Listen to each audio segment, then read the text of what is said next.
새해 우리가 2018년을 우리 하나님으로부터 선물을 받았습니다. 실제로도 우리는 이 새해를 살아가야 합니다. 자, 그러면 우리에게 주어진 이 선물로 준 이 시간을 어떻게 살아가야 하나님이 기뻐하시고 거룩한 산제사로 드릴 수 있겠습니까? 사람은 마음에 품은 생각대로 살아갑니다. 우리가 무슨 마음의 생각으로 살아가야 합니까? 새해 특별히 새로운 마음, 생각이 너무 중요합니다. 왜냐하면 생각으로 살아가기 때문에 이 첫 생각을 가지고, 마음의 생각을 가지고 살아가면 우리 1년 동안 삶이 역사가 일어납니다. 그러면 기독교인으로서 가장 귀한 생각이 무엇이겠습니까? 성경에 한마디로 가장 우리 성도가 추구해야 될 가장 귀한 삶의 원리가 무엇입니까? 기독교를 한마디로 무슨 종교라고 하죠? 네, 사랑의 종교라고 그러죠. 사실 기독교를 성경 66권을 압축시켜서 기독교 전체를 압축시키면 딱 하나가 나옵니다. 사랑입니다. 그래서 우리 기독교는 사랑의 종교입니다. 이 새해 첫째 우리가 사랑의 마음을 품고 살아가는 것이 바로 하나님께 가장 기쁘시게 하고 거룩한 삶이라고 생각합니다. 제가 목이 감기가 걸려가지고 조금 껄껄해요. 그러나 여러분들 인내를 가지고 들으시면 좋겠습니다. 근데 오늘 계속 로마서를 강의하면서 오늘 공교롭게도 로마서 본문에 사랑에 대한 말을 하고 있습니다. 저번 주에 제가 설교할 때 그 성탄 되기 전에 설교 로마서 34번 세 번째 설교 뭐요? 정부에 대한 우리 성도의 태도에 대해서 이야기했죠. 자, 하나님이 세운 뭐요? 권세자를 복종해라. 또 그리고 세금 잘 내라. 그런 이야기 했죠. 제가요. 세금 잘 내라. 그 다음에 하나 더 물어봅시다. 그 앞주에는 무슨 설교한 것 같아요? 기억나요? 그 앞주에. 여러분이 그 정도로 기억이 난다면 아마 굉장히 그 설교 말씀을 깊이 듣는다고. 그 앞주에. 거기 말씀 앞주에 이런 이야기 했습니다. 원수를 사랑하고 축복하라. 그리고 악을 선으로 이기라. 악으로 이기지 말고 선으로 이기라. 그렇게 말씀했습니다. 그래서 원수를 사랑하라. 그렇게 이야기했어요. 우리가 하나님 기뻐하시고 거룩한 삶은 한마디로 사랑으로 살아가는 삶인데, 바울은 한 번 더 원수를 사랑하라고 말하면서 한 번 더 본문에서 강조하고 있습니다. 사랑으로 살아가라고.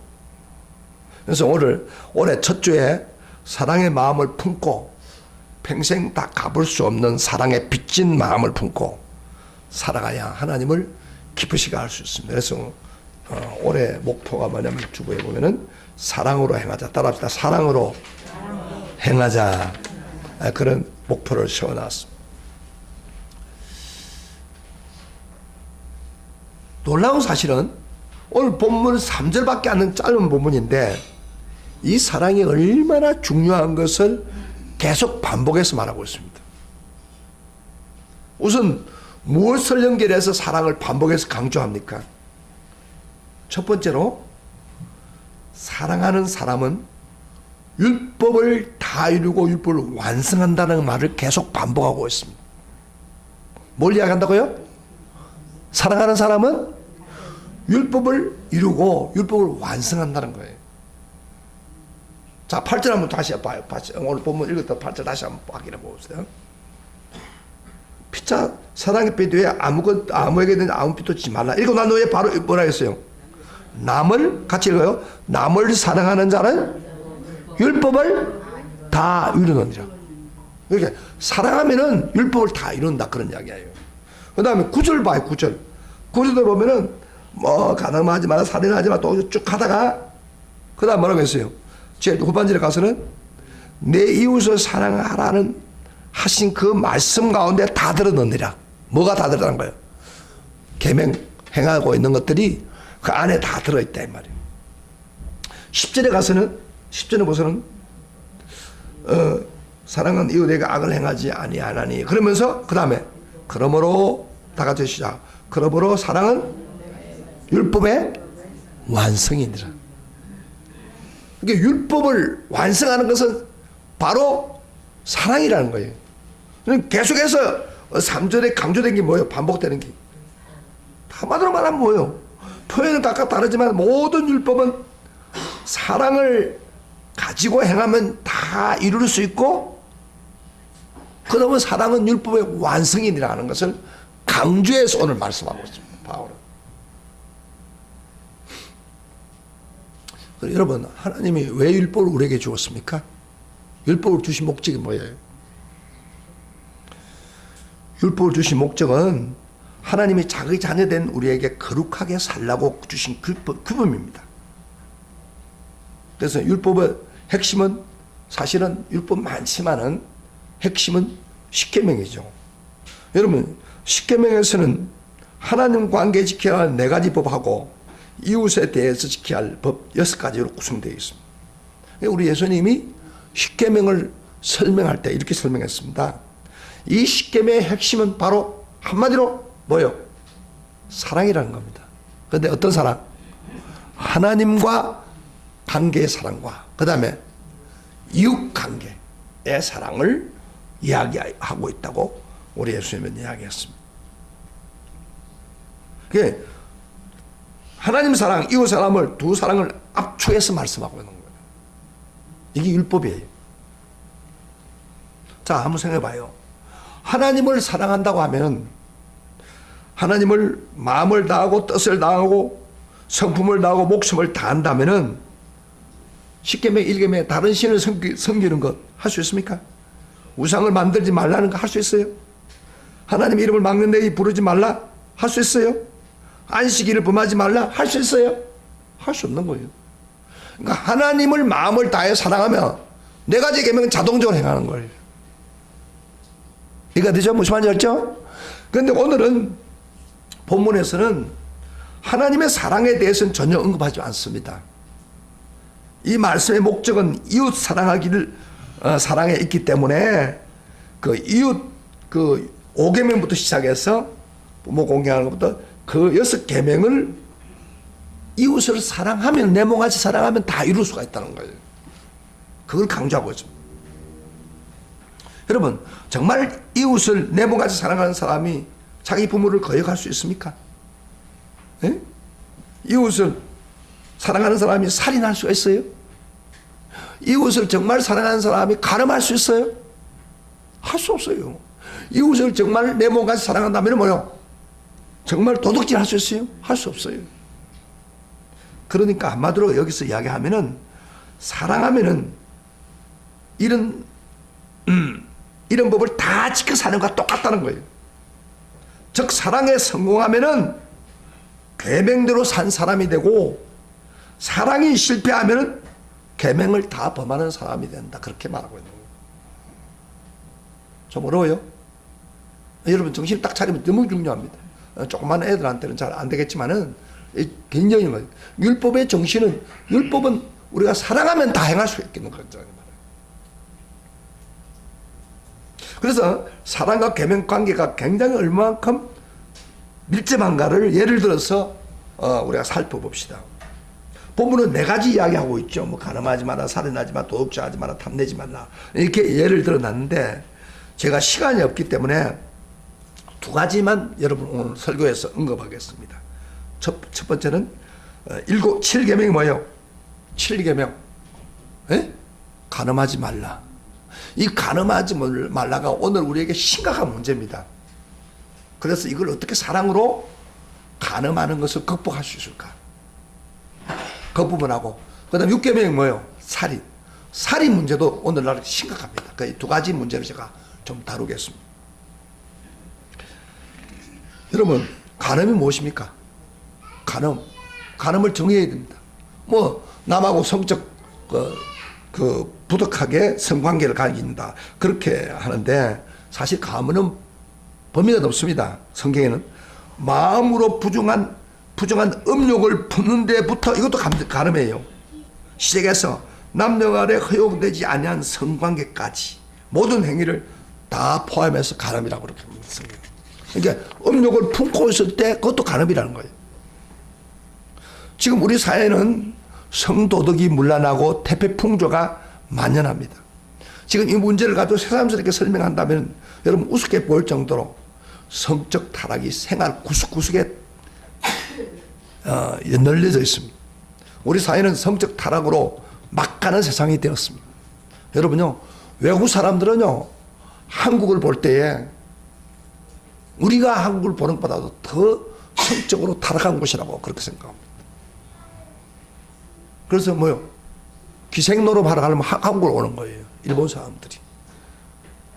그렇게 타락한 도시가 바로 우리 한국이에요.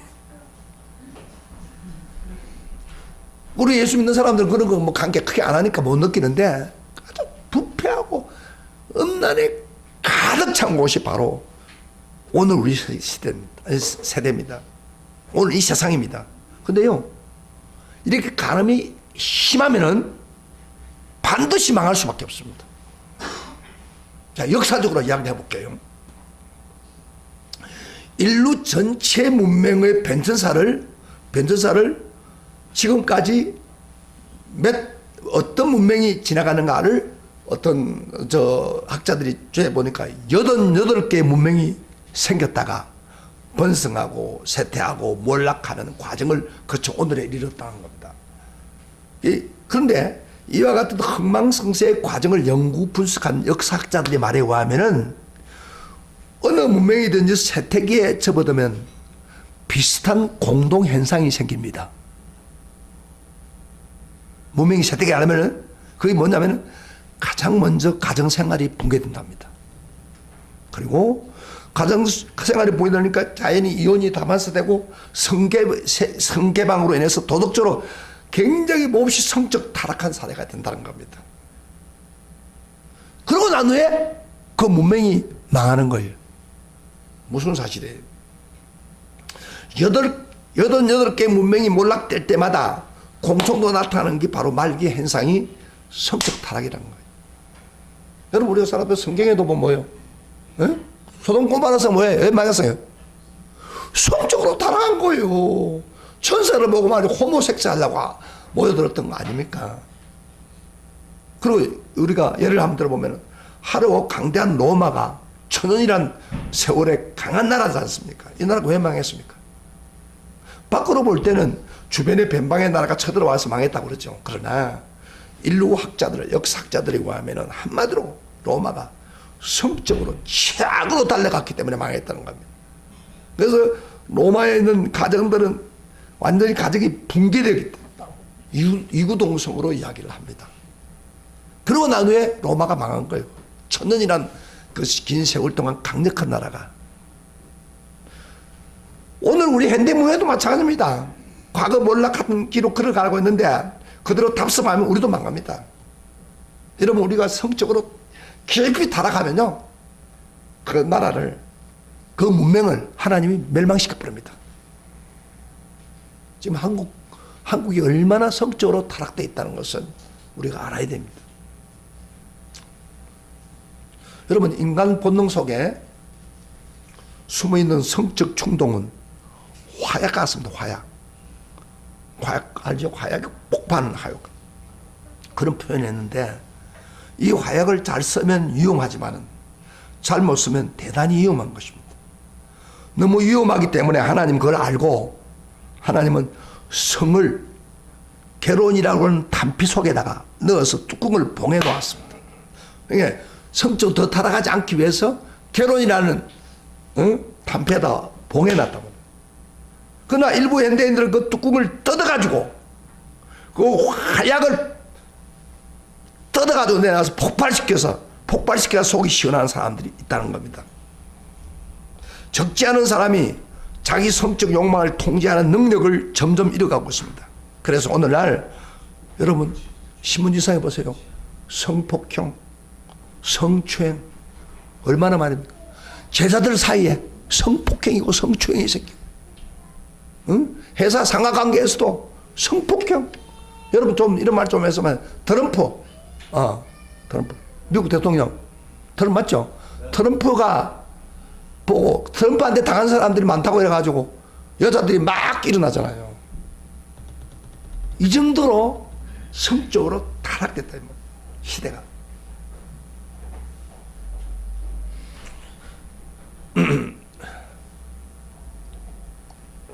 그리고 사랑에 대한 개념도 달라지고 있습니다. 오늘 어떻게 다 변질되고 있냐면은, 여러분 전통적으로 사랑한다 그럴 때 어떻게 전통적으로 사랑한다고 그럽니까? 저를 보세요. 전통적으로 부부가 서로 사랑하고 자식 놓고 가정을 이루었다가 끝까지 마지막까지 사랑하는 거, 그걸 전통 사랑이라고 하잖아요. 그런데 요새는 그걸 사랑이라고 하지 않아요. 개념조차 바꿔버렸어요. 사랑을 어떻게 정의하냐면은, 요새 있는 사람들은 어떻게 하면 황홀하게 성을 즐길까, 그리고 성을 추구하려 하는 사람들이 늘어났습니다. 그래서 이들은 전에 결코 느껴보지 없는 짜릿한 성적 느낌을 느끼는 것이 사랑이라고 그렇게 합니다. 그래서 이 성적으로 황홀한 느낌을 사랑으로 생각하고 극대화된 느낌을 충족시키는 수단으로 성을 이용합니다. 그래서 심지어 호모섹스까지 성적으로 만족하고 있잖아요. 같은 남자끼리, 여자끼리. 어떤 사람들은요, 짐승하고도 관계를 가집니다. 그러니까 사랑이라는 그 개념이, 사람이라는 개념이 잘못되고 있는 거지. 그 정도로 상령이 타락하고 있다면, 제가 이런 이야기를 목회자 하면 여러분들이 큰 인상을 쓰는 사람도 있지만은, 제가 이걸 이야기하는 게 아니라 지금 현실이 그렇다까 말이에요. 현실이 그래요. 그 미국 어떤 데는 호모 결혼시키는 거예요. 남자 결혼시키는 거예요. 심지어 노예에서 허락을 해요. 안수까지 해줘요. 이런 타락된 데가 됐어요. 지금 한국에 그런 물결이 지금 흘러오고 있습니다.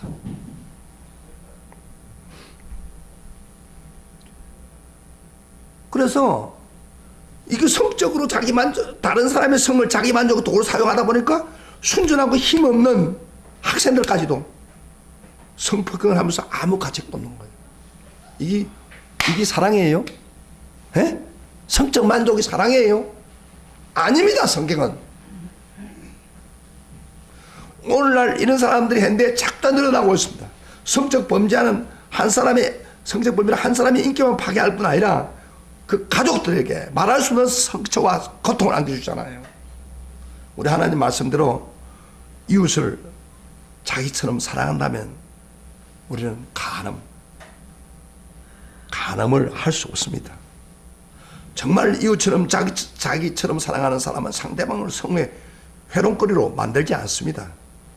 나는 우리 젊은이들에게 좀 경고합니다. 자세요, 젊은이들. 오늘 우리 시대가 너무 타락하다 보니까 때로는 우리들도 성적 충동과 유혹이 생깁니다. 목사인 저도요, 지하철을 타러 가면 아주 이쁘게 생긴 여자 쭉 보면요, 이상한 마음이 생겨요, 저도. 그런데 이 젊은이들은 얼마나 생겼습니까? 그 충동을 예수 믿는 나는 그리스도인이라면 이웃을 사랑한다는 이 사랑을 통제해야 됩니다. 그거 가지고 있으면 안 돼요. 여러분 중에 성적 충동을 느끼는 사람이 혹시 있습니까? 하나님 명령한 이웃을 내 몸같이 사랑하라. 이 사랑만 있다면 이 간음 극복할 수 있습니다. 이게 없기 때문에 그런 거예요. 그 다음에 이제 한 가지 더 보고 있습니다. 6계명 살인하지 말라는 것을 한번 생각해 봅시다.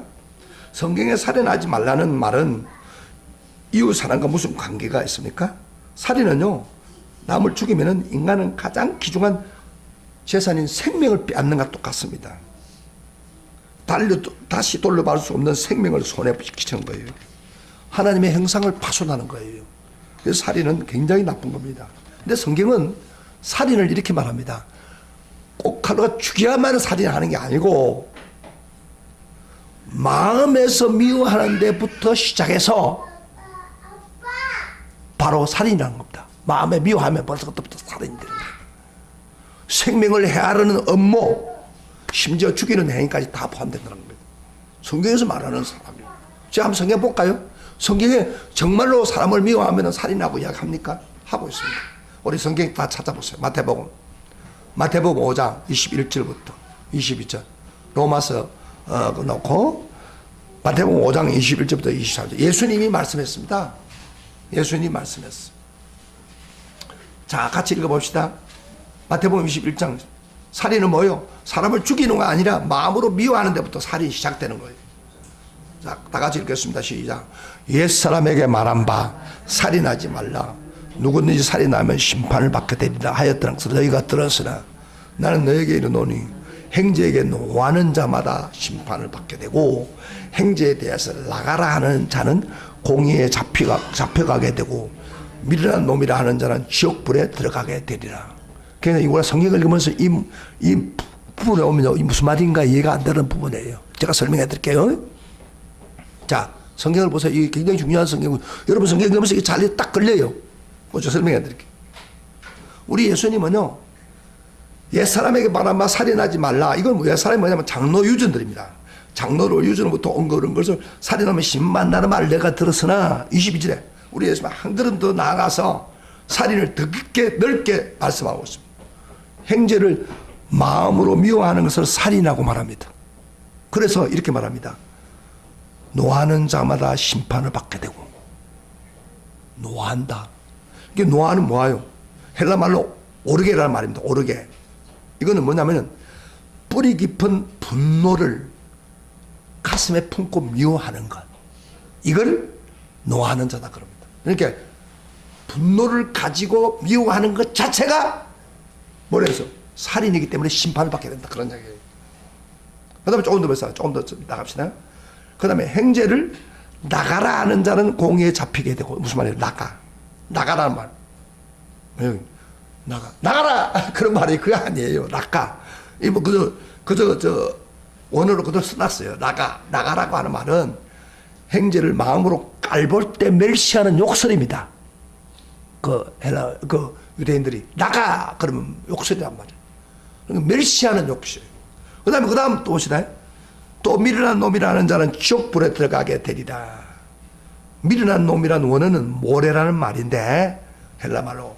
이것은 성인이 되었지만 지능이 몇 살 안 되는 사람 있잖아요. 그런 사람 보고 우리가 욕을 할 말이 뭐예요? 덜 떨어진 놈. 그렇게 상대방을 욕하고 모욕 주는 말입니다, 이게. 다시 말하면 이 지옥불에 간다는 겁니다. 다시 말하면 행제를 마음의 분노를 품고 미워하고 상대방을 인격적으로 모두가 깔보고 욕을 하면 마음의 그 행제를 죽이는 것 같이 살인하는 것이다. 이 정도로 살인이 넓게 우리가 봅니다. 근데 요즘 세상 사람들은요, 봐요. 가슴에 분노를 가슴에 가지고 있을 때 살인이다 그렇게 생각하지 않잖아요. 자, 암체를 봐요. 여러분 혹시 마음에 분노를 가지고 있었던 데가 있습니까? 없습니까? 없어요? 누구에 대해서 불리함을 당해서 있죠? 다 가지고 있어요. 그러면서 우리는 내가 지금 살인하고 있구나. 그렇게 생각 안 한단 말이에요. 근데 성경은 그게 살인이라는 말, 살인. 그 생각이 살인이라는 거예요. 예수님 말씀하세요. 이거 아직 감각이 안 될 거예요. 우리 주변에 세상을 비관하며 분노하는 감정을 풀지 못해 마음에 칼을 갖고 다니는 사람이 예상외로 많습니다. 요새 특별히 젊은이들이 더 많아요. 칼을 갖거나 분노를 갖고 있는 거예요. 그러다가 단지 행동을 옮길 만한 용기가 없고 여건이 안 되니까 사고되지 않을 뿐입니다. 악한 분노의 감정을 끝까지 풀지 않으면 언젠가는 그 생각 속에서 생각을 옮기는. 그래서 요새 이상한 일들이 벌어지나 한번 써요. 이게 분노를 다스리지 못할 때. 최근에 미국에 일어난 큰 사건입니다. 최근에 뭐 텔레비에 나오기 때문에 16세의 아들이 부모, 누나, 네 사람을 총을 가지고 사살시켰습니다. 죽였습니다. 아들이 16세 애가 부모를 그리고 누나들을 식구들 다 몰살시켜버렸어요. 총을 아주 쐈어. 그러니까 미국에는 총을 살 수 있는 그런 게 있어요. 그러면 왜 그런 일이 비참한 일이 생깁니까? 평소 때 이 애가 불만이 가득 차 있었다. 분노가 가득 차 있어요. 이걸 풀지를 안 했어요. 그러다가 한순간에 확 돌아버린 거예요. 그래서 그 속에 분노가 있으면 이건 살인이에요, 살인.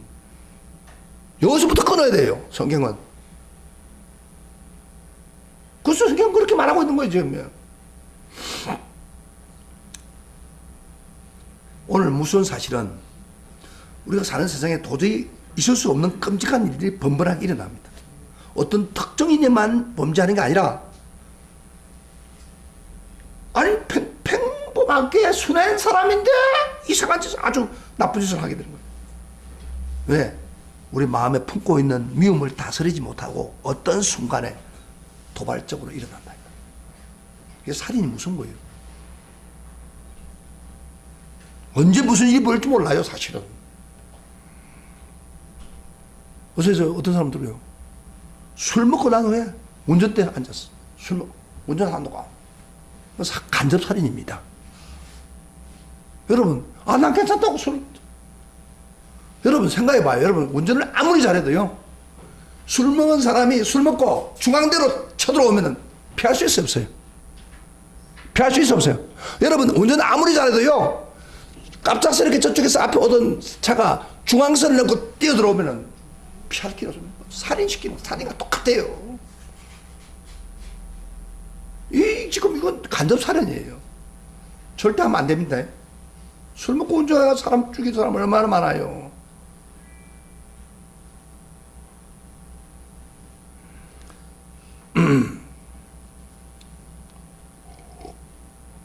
오늘 우리는 비인간적인 거센 물결에 밀려 사람 대우를 받지 못하는 현실에 살고 있습니다. 그래서 이제 한두 사람이 죽는 건 별로 누스거리가 아닙니다.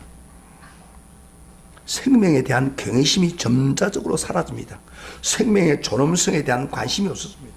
생명 경시 풍조가 우리로 하여금 서로 이웃 사람에게 살아살아게 불신의 눈초로 쳐다보게 되는 그런 시대에 살고 있어요. 저 사람이 갑자기 나타나가지고 이상한 짓을 할까? 그게 불안한 거예요. 이거 얼마나 잘못되고 있습니까? 그래서 우리는 하나님 말씀 앞에 비춰보고 정말 우리 바울이 이웃을 내 몸같이 사랑하라 한다는 것은 바로 이 내 몸같이 사랑하는 마음이 있다면 생명을 함부로 천시할 수 없습니다. 참으로 이웃을 사랑한다면 살인하지 말라는 계명을 지키게 됩니다. 여러분 중에 혹시 분노를 품고 있는 사람이 있습니까? 빨리 그 분노를 해결하고 화해함으로 푸십시오. 잘못하면 살인으로 갑니다. 그런 일이 안 생기를 주의 이름으로 축복합니다. 아멘. 그러니까 이웃을 내 몸까지 사랑하면 다 그 안에 해결될 수 있는 거예요. 이제 본론적으로 이제 그동안 가장 중요한 주제는 뭐예요? 사랑하면은 계명을 행할 수 있다. 그 이야기를 지금 하고 있었던 거예요. 그다음에 오늘 두 번째로 생각할 것은 본론적으로 중요한 겁니다. 설교 말씀 제목이 뭐예요? 평생도록 갚아도 갚지 못한 빚. 그랬죠. 설교까지도 모르면 안 되죠. 제목까지. 제목 뭐예요? 다시 한번 시작. 평생 갚아도 갚지 못할 빚. 그랬는데 이 말씀으로 살려면요, 두 번째로 생각할 것은 사랑의 빚 외에는 어떤 빚도 지지 말라는 거예요. 뭐라고요? 사랑의 빚 외에는 어떤 빚도 지지 말라. 8절을 한번 다시 읽어봅시다. 8절 앞부분 나가지고 시작 같이 읽어봅시다. 앞부분을 한번 읽어봅시다. 8절 시작. 피차 사랑의 빚 외에는 아무개든지 빚도 지지 말라 그랬어요. 사랑의 빚 외에는 아무에도 빚도 지지 말라 그랬어요. 그럼 여기 지금 하나님이 말씀하는 뜻은 사랑의 빛을 설명하기 위해서 빚을 지지 말라고 부수적으로 빚을 지는 문제를 다루고 있어요. 아무 빚 짓지 말라고 말이에요. 아무 빚을 지지 말라는 것은 돈을 빌리지 말라는 말은 아닙니다. 돈을 빌렸으면 빨리 갚아라고 말이에요. 그런데요, 가끔 사람들이 돈을 빌릴 때는 급해가 받았다가 그 다음에 안 갚는 거예요. 빌려준 사람은 빌린 금액 다 알아요. 언제 빌려준지. 근데 받은 사람은요, 갚는 거 언제 내한테 빌려줬어? 이러고 앉아있는 거예요. 그러니까 제가 교인들에게 제가 경험을 통해서 교인들끼리 절대 동거래 하지 마라. 동거래 해가지고 잘못하면요, 서로 문제가 생길 바에 교회가 엉망이 돼버립니다. 차라리 빌려주고 싶으면 준다고 하는 마음으로 주라. 그거에 제 주장이에요. 이 돈 문제가 그래요. 그래서 영국 속담에 이런 말을 했습니다. 영국 속담에 어떤 이야기를 하면은 돈을 구워갈 때는 천사요, 갚을 때는 악마다. 한번 따라해봐요. 돈을 구워갈 때는 돈을 구워갈 때는 천사요, 갚을 때는 악마다. 무슨 이야기입니까? 빌려달라고 할 때는 천사처럼 이렇게 하는, 갚을 때는 언제 내가 돈 빌렸지? 아이, 오늘 악마가 되는 거예요. 그러니까 돈관계, 빚 있으면은 빚을 갚아버려야 되지, 빚 그대로 놔주지 말라, 그런 이야기예요. 그런데 그 이야기를 하다가 잘 보세요. 경주 주님도 이제 어떤 피차 사랑의 빚 외에는 아무 빚 쫓지 말라, 그렇게 말을 하면서 여기 보면 이런 말합니다. 피차 사랑의 빛이 있다는 겁니다. 사랑의 빛. 자, 봐요. 사랑의 빛이 있다는 겁니다. 여러분, 빛 가운데 가장 큰 빛은 사랑입니다. 사실은요. 사랑의 빛을 지고 있습니다. 왜 사랑을 가지고 빛을 진다고 말합니까? 여러분, 다시 한번 보세요. 우리가 이미 많은 사람들부터 사랑의 빛을 지고 있다는 것을 전제하고 있는 겁니다. 빛을 졌다 그러면 뭔가 사랑의 빛을 받았기 때문에 그런 거예요. 자, 보세요. 사람이 이 세상을 살아가는데 빛 안 진 사람이 있습니까? 사랑의 빛 아닌 사람이 있습니까? 잘 봐요. 여러분요, 태어날 때부터 우리는 빛을 지고 태어납니다. 누구한테 먼저 빛을 져요? 사랑이. 부모의 빛을 주는 거예요. 부모가 안 도와줬으면 살아요. 그리고 키워주는 것도 마찬가지예요. 부모 빛. 당연하니까 부모가 뭐 한다, 그런 거 아니에요.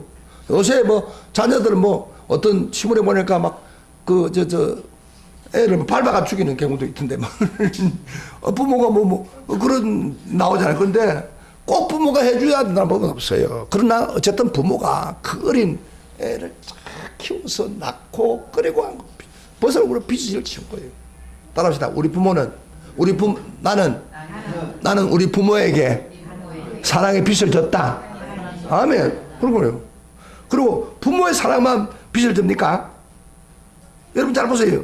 우리가 이 세상을 살아가다 보면 선생님에게 빚을 지고 또 목사에게도 빚을 지고 그러잖아요. 여러분 신앙적에서 목사 인도 받아야 했잖아요.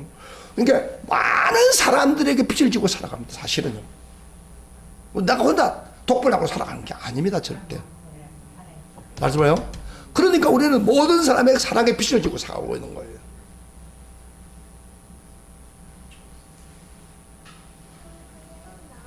그런데 어떤 사람은 그럼에도 불구하고, 그리고 마지막 죽는 순간에도 얼마나 빚을 집니까? 죽는 순간에 사람이 죽으면 사람들이 와서 얼마나 많이 그 사람을 위해서 이해해 줍니까? 빚을 지는 거예요. 우리가 태어날 때부터 죽을 때까지 빚만 지고 사는 거예요. 근데 어떤 사람은 나 빚진 거 없다, 누구 사랑해 줄 필요가 없다, 이런 식으로 한다면 잘못된 거예요. 다 빚을 지고 사는 거예요. 빚을 갚아야 됩니다. 우리 가장 큰 빚이 뭐예요? 하나님, 사람보다도 하나님 앞에 큰 빚을 졌습니다. 하나님의 사랑이 얼마나 우리를 많이 빚을 졌습니까? 요한 1서 3장 1절에 이런 말씀을 했습니다. 보라, 아버지께서 어떠한 사랑으로 우리에게 베푸사 하나님 자녀라 일컬음을 받게 하셨는가. 우리가 그래하도다. 우리는 아버지께 사랑을 받아서 그 사랑으로 하나님 자녀가 된 거예요. 그래서 하나님의 사랑에 감격이 되어서 내가 목이 쉬어가지고 노래 부르기가 좀 그렇지만 한번 불러볼게요. 노래 부르면 안 되겠다. 하늘을 두루마리 삼고 바다를 먹물 삼아서 하늘은 하나님의 사랑을 다 기록할 수 없겠네. 하나님의 크신 사랑 어찌 그 다 쓸까. 하늘 높이 쌓아도 채우지 못한다. 그렇습니다. 우리가 하나님의 사랑 생각하면 기가 막힌 거예요. 그렇기 때문에 우리가 하나님께 빚을 졌고 구원의 빚을 졌고 우리 삶의 빚을 졌고 사람들에게 빚을 졌기 때문에 우리는 빚진 자입니다. 그래서 우리는 하나님을 사랑해야 되고 그 다음에 내 이웃을 사랑해야 됩니다. 당연히. 그런데요, 빚을 지면 사람이 빚을 졌을 때 참 노심초사하잖아요. 저도 빚을 한번 져봤어요. 뭐 다른 게 아니고 교회를 같이 가다 보니까 돈을 빌려가지고 어떻게 해야 될 그런 경우가 있어요. 그래 빚을 졌는데 참 미치겠는 거예요. 뭐 전화가 불러오면 막 돈 달라고 하지. 전화를 못 받겠어요. 밤에 잠을 못 자겠어요. 얼마 빚 생각이 어떻게 갚아야 되는데 어떻게 할지. 쫓겨다니는 거 꿈에도 말해 쫓겨다녀요. 빚을 지면은 밤낮 기울이면서 빚을 갚아야지. 그런 생각을 해본 적 있어요. 그게 당연한 거예요. 빚을 진 사람이 내가 빚 안 줘, 저 사람 떼먹지. 이건 진짜 사기꾼이고 진짜 양심 있는 사람은 그 빚을 어떻게 하면 갚을까. 그래서 저는 우리 집 사람한테 그래서 카드 잘 쓰지 말라고 말해요. 없으면 돈 가지고 쓰고 카드 돈도 없는데 카드 써가지고 막 빚져가지고 하는 사람도 많잖아요. 그 빚이에요 사실은. 자기 능력만큼 써야지. 없으면 없는 대로 먹고 쓰고 그러지. 뭘 빚을 지어가지고 막 옷 사고 뭐 이런 사람 웃긴다니까요. 그러면 안 돼. 자기 능력만큼 살아라고. 그런데 빚을 졌는데 나 이러면 그건 아주 나쁜 사람이고 빚을 지면 정상적인 것을 어떻게 하면 갚아야 되겠나. 그게 정상적인 생각이란 말이에요.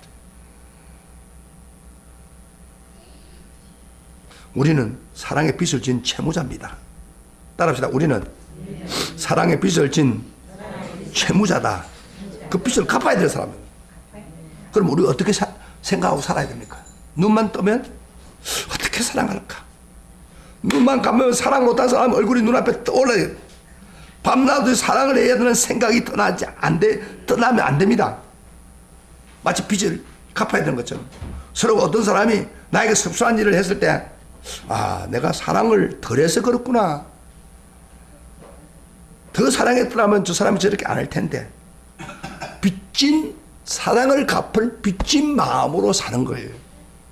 그걸 지금 사랑의 빚이라고 그러고 이야기하는 거예요. 지금 정말 우리가 죽을 때까지 다 못 갚습니다만은 그러나 우리가 사랑의 빚을 갚으려고 노력해요. 그렇게 노력하고 있습니까? 난 빚진 거 없는데 이렇게 생각하는 사람은 안 되겠죠. 그러나 여러분 다 나와 여러분들이 빚을 졌습니다. 그 빚을 사랑으로 갚아야 됩니다. 여러분 어떻게 갚아야 됩니까? 이 하나님 명령하는 사랑은요 아가페적인 사랑입니다. 그래서 저 사람이 나한테 해주니까 주는 게 아니에요. 무조건적인 사랑이에요. 예수님 우리를 무조건 사랑한 것처럼.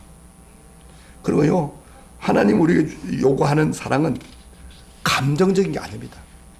사람이 사랑하고 싶을 때 사랑하는 거 아니에요. 그렇잖아요.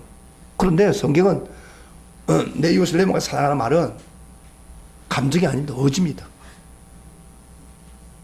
여러분 우리가 가족 식구들은 가까이 있지만은 감정은 있지만은 조금 넘어서서 이웃이면 다 성도들이고 우리와 관계없지 않은 사람들 어떻게 그 사람한테 사랑하고 싶은 마음이 생깁니까? 안 되죠. 그러니까 사랑은 의지적으로 하는 겁니다. 의지적으로 내 몸같이 사랑하는 겁니다. 근데 이상한 것은 사랑해야겠다. 내가 빚진 사람이다. 그런 마음을 가지고 살면은 생각을 가지면 따라 나오는 게 뭐예요? 태도가 바꿔줍니다. 태도가 바꿔주면 행동이 따라오는 거예요. 어떤 사람이 이런 이야기 했어요. 사랑이란 돌과 같이 한 곳에 가만히 있는 게 아니라 빵과 같이 항상 만들고 또 새롭게 만들어야 한다. 그런 말 했어요. 좀 미안한데. 사랑이라는 게 돌과 같이 가만히 있는 게 아니고 빵을 이렇게 만들잖아요. 새롭게 만드는 것 같다. 사랑해야지 하는 생각을 반죽을 해가지고 태도를 만들고 그것을 행동하는 하는 것이 빵을 구워내는 것 같다. 그 말. 그럴 때 좋은 감정이 우리에게 따라오는 거예요. 그래서 우리는 내 몸을 사랑하라는 말이 간단한 게 아닙니다. 빚을 진 마음으로, 빚을 갚는 마음으로 살아야 되는 거예요. 여러분 그렇게 살고 있습니까? 그렇게 살고 하지 않다면 여러분들 사랑의 빚에 대해서 좀 갚으려고 생각하지 않기 때문에 눈에 보이는 건 저 사람 나 잘해주느냐 못해주느냐 그건 따지는 거예요. 제가 하나 이야기를 해드릴게요. 해성병원이라고 하는 원장인데 임용 교수라는 사람이 글을 썼는데 이런 글을 썼습니다. 그가 어느 날 자기 경험을 썼는데 일본에서 의학 공부를 마치고 난 후에 해성병원에 1년도 되지 않았는데 어느 날 남루한 노파가 나이 드신 노파가 30대 초반의 여자를 얻고 막 달려옵니다. 그 수납부에 가서 우선 수납부에 가서 간호원에게 가니까 간호원이 무슨 환자요? 그랬더니 폐병 말기입니다. 폐병 말기입니다. 그랬어요. 다 죽어가고 있습니다. 그러니까 그 수납부에서 주민등록증 내시오. 돈 내시오. 그렇게 이 할머니가 돈도 없어요. 주민등록증 없어요. 그러니까 안 됩니다. 그랬던 거예요. 자, 좀 보세요. 폐병 환자 다 죽어가는 딸을 얻고 왔다 이 말이에요. 병원에. 그래서 이 교수는 옆에 있다가 참 골치 아픈 일이 생겼구나 하고 살짝 빠져나가려고 하는데 이 할머니가 보니까 의사 가운을 입고 있으니까 그 김용 교수를 딱 잡더니 의사 가운을 다 따는 말이에요. 선생님, 제 딸이 다 죽게 됐는데 제발 좀 살려주세요. 제발 좀 살려주세요. 나는 바로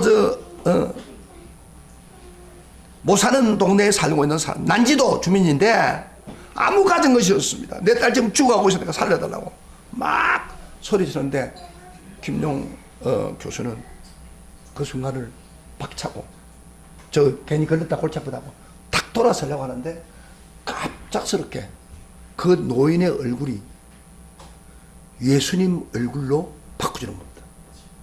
이게 그 사람의 얼굴이 예수님 얼굴로 겹쳐지는 거예요.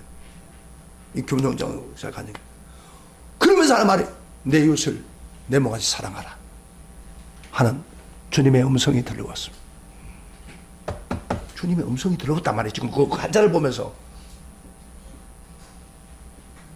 그 순간에 아 주님이 내 이웃을 내 몸같이 사랑하라고 지금 하시구나. 그래서 가려고 하다가 그 사람을 병을 고쳐줬습니다. 그 다음에 그것이 고치다 보니까 난지도 주민들을 위해서 그 가난한 사람들을 위해서 10년 동안을 자원해서 병을 고치고 그리고 방글라데시까지 가서 선교 사역하고 그러면서 하는 말이 그 사역을 하면서 내 마음이 이렇게 기쁘고 좋은지 모르겠다고. 여러분 사랑을 하면요 진짜 기쁨이 옵니다. 사랑을 하면 참 자유를 누립니다. 아멘? 아멘? 주는 것이 복이다 복이다. 남한테 주는 사람이 왜 하는 줄 압니까? 사랑을 하면은 기쁨이 생기고 자유가 옵니다. 우리가 왜 기분이 없는 줄 알아요? 막 바등바등 내 것으로 만들라고 막 바등을 치니까 사랑이 기분이 없는 거예요. 주는 거예요. 사랑을 주는 거예요. 사랑하는 성도 여러분, 우리는 사랑에 비친 심령을 다시 회복해야 됩니다. 전부 내 탓이요, 내가 사랑하지 못한 탓이요 하고 사랑에 빚쟁이가 돼야 됩니다. 이것이 주님이 우리에게 말씀하는 것입니다. 사랑하는 사람은 인생의 성자입니다. 승리하는 자입니다. 그런데 이 사랑이 저절로 됩니까? 성령의 능력이 나타나요. 성령을 부어주신다. 그래서 우리가 이 사랑을 부어주십시오. 기도하고 이 사랑을 가지고 빚진 자처럼 우리가 사는 것이 우리 성도가 바로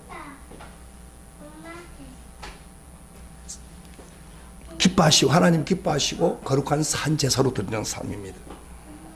여러분 누가 이 병들고 비틀어진 사회를 고쳐줬습니까? 누가 엄탕하고 잔인한 사회를 고쳐줬습니까? 바로 우리 예수 믿는 사람밖에 없습니다. 어떤 사람? 사랑에 비친 심령으로 살아가는 사람. 이 사람이 이 악한 세대, 음란한 세대, 그리고 살인이 가득한 세상을 이겨나갈 수 있습니다. 그렇게 되기를 주의 이름으로 축복합니다. 그런 삶이 오늘 우리 마음속에 충만히 있어서 그 사랑에 비친 마음으로 살아가며 승리하기를 주의 이름으로 축복합니다. 축복합니다. 우리 다 같이 일어나세요. 찬양합시다.